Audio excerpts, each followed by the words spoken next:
actually, it wasn't that far long ago and it wasn't that far away, but there was a boy. He was about 10 years old and his dad had left home when he was a baby, leaving his mum to struggle up to bring up her 3 sons alone.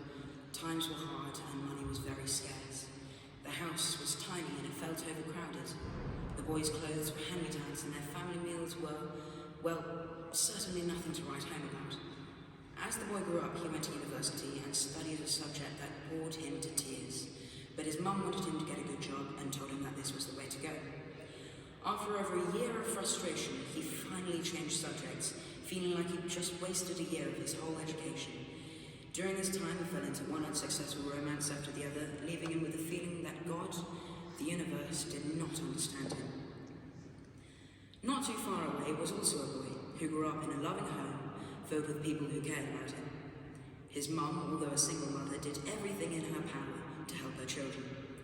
She made sure that there was always healthy food on the table and their cozy little home was filled with love and laughter.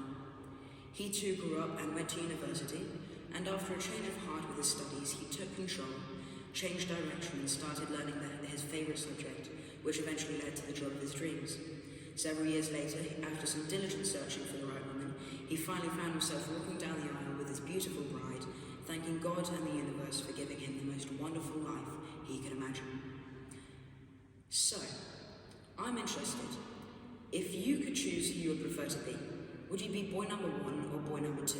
Boy number 1 who looked at his life so negatively, or boy number 2 who looked at his life positively? Could I get a show of hands for people who would prefer to be boy number 1? Right, okay. Could I get a show of hands for people who would prefer to be boy number 2? Right, good choice, good choice. Now, please can I also have a show of hands from anyone who has realised that boy number 1 and boy number 2 are actually the same person, but just told from a different perspective. Anyone who spotted that it's the same story. Well, this story is actually true. The boy realised that the way he viewed his life was so miserable, so negative, that it was like writing his own tragedy. So he decided to change his attitude and to take control, to stop thinking of himself as a victim, but to become the hero of his own life story instead, like story number 2. Now, I imagine it's hard to change your attitude if you're a refugee who's lost your home, or you're living through a famine and starving to death, or even having a life-ending illness. These people need our heartfelt prayers, and we pray that God will provide them with comfort.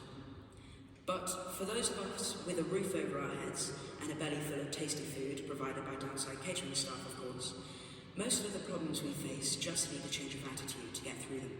However, situations we can change for the better, I believe that we should change and take control of them. It's for that reason I'm speaking today.